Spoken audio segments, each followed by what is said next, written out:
Lord it's day 17 of Christmas and 17వ క్రిస్మస్లో మనం ఏం జ్ఞాపకం చేసుకోవాలంటే క్రిస్మస్ ద్వారా మనకి కృప దొరికింది కదా.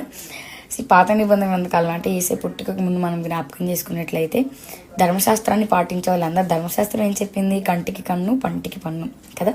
ఒక తప్పు చేస్తే వెంటనే శిక్ష అనేది విధించబడాలి. కానీ ఎప్పుడైతే ఏసే పుట్టారో, ఏసై లోకానికి వచ్చారో, క్రిస్మస్ అనేది మనకు వచ్చిందో, మనం శిక్ష నుంచి తప్పించబడ్డాం. శిక్ష మన నుంచి దూరం చేయబడింది. శిక్షకు మనం పాత్రలం కాలేదు. సో యేసయ్య పుట్టుక అంటే ఈ క్రిస్మస్ అనేది మనల్ని కృపకు పాత్రలుగా చేసింది. ఈ కృపను బట్టి మనం ఎంతైనా దేవునికి కృతజ్ఞులమై ఉండాలి కదా.